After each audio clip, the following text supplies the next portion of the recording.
What's up everyone, it's Brad with the Hodlor fandom. We just had an update from the big bosses at Ecomi, and I thought I'd give you my personal take on the key points that stood out to me. Now I feel like there are some, in my opinion, short-term bearish things regarding the Veve marketplace, but there is a light at the end of the tunnel. Now I'll let you know my thought process regarding all of this right now in today's video. Let's get into it.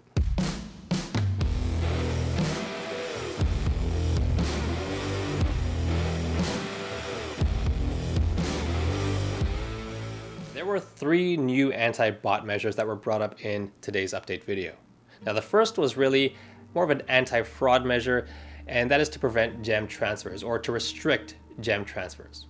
Now I was surprised by this, but I do understand how it helps prevent fraudulent activities.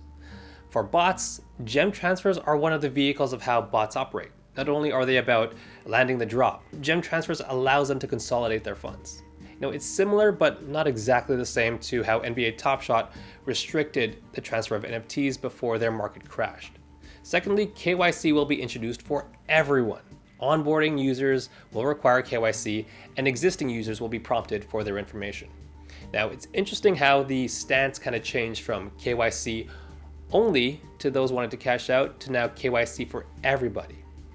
I personally don't mind revealing my information. I mean, I've done so over the past 5 years to 15 or so crypto exchanges. Now, the issue for Veve is that it might slow down growth. Now, people who are not super passionate about the product will think twice before signing up. Now, there will also be a waiting room, which we knew about, which we knew was coming, but this relates to bots. As Dan mentioned, this will help facilitate additional filtering and identification of bots, and then kick them out of the waiting room. Okay, why am I talking about bots? Well, these things serve as three new layers of bot protection essentially. In the short term, this can hurt the market. In my NBA Top Shot market crash, I discuss how bots artificially inflate the market. And when effectively stopped, they dump on the market. So if you haven't seen that video, I'll link it down below, and I go into much more detail in that video. Now in that video, I mentioned a big reason for people's portfolio went from being worth thousands to hundreds, like myself, was a combination of a lot of things in a very short period of time.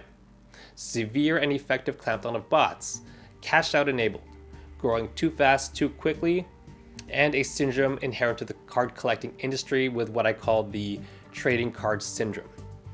On the glass half empty perspective, there are obviously some similarities between Veve and Top Shot here.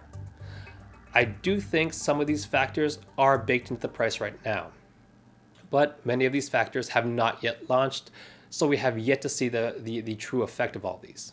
On the other hand, on the positive perspective, the glass half full perspective, although there are similarities with the clampdown of bots, cash out enabled, growing very fast, very quickly, and all these seemingly occurring around the same time, they're not exactly the same.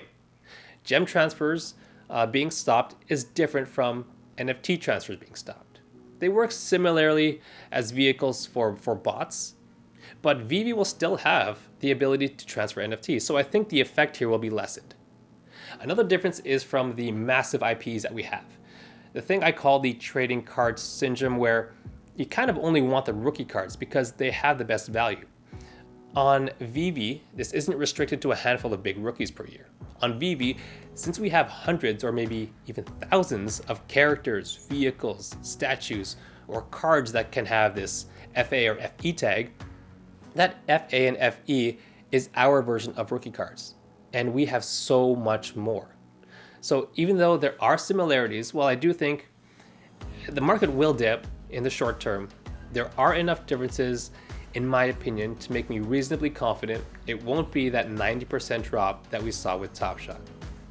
In the short term, it's good for buyers with gems on the side, but not great for holders if you're worried about your day-to-day value.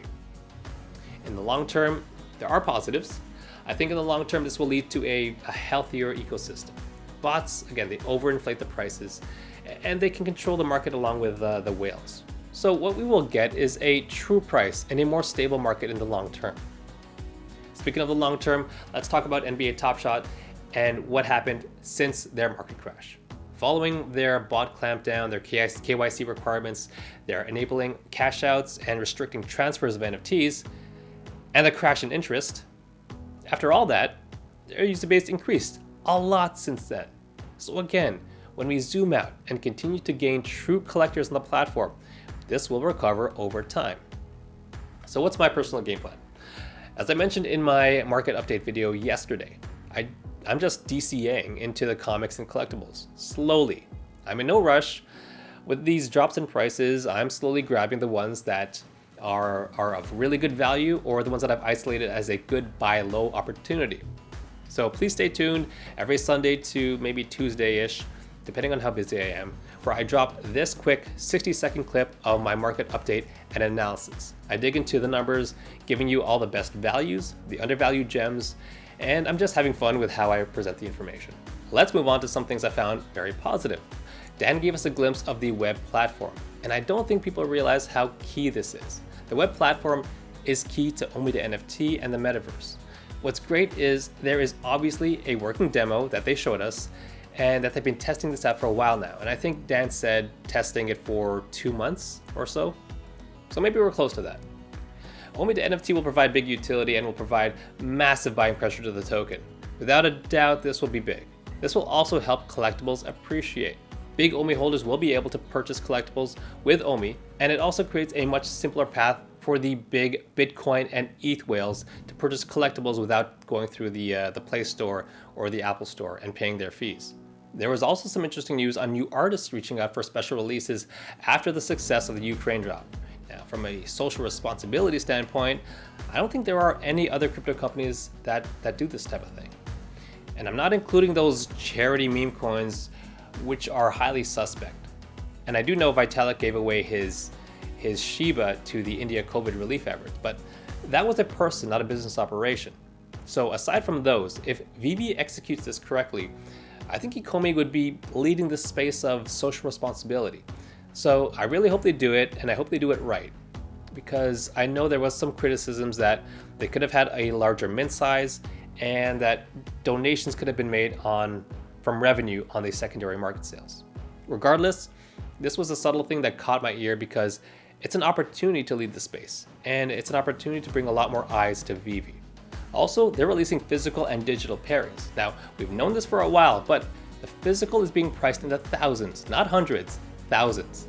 Now, I like this. From a marketing perspective, as long as the quality is top-notch, it further cements Ecomi as the premium NFT platform out there.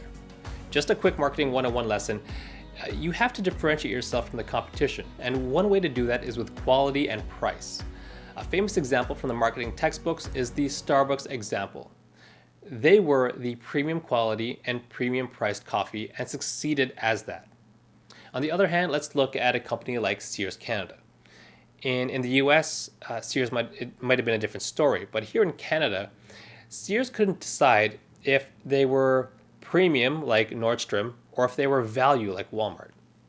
It's arguable that this affected the company down the line with everything down the line, and Sears Canada basically went from being one of the largest retailers out there to basically having to sell their head office for cash flow and then eventually shutting down most, if not all, retail stores. From a business perspective and an investor in the company, I'm comforted by the fact that they understand marketing and product differentiation. Now, the last bit of info that I'll discuss really isn't news. I just found it interesting, and that was that the DeLoreans were confirmed to going to be drivable again. The ultra rare and the common are the ones that will be drivable again.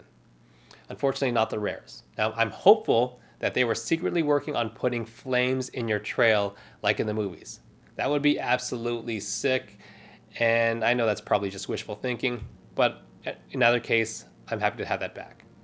Anyways, those are my takes on what I thought were the key points from today's update video from David, Dan, and Alex. Thanks so much for watching. Please consider liking, subscribing, and following, and I'll see you in the next video.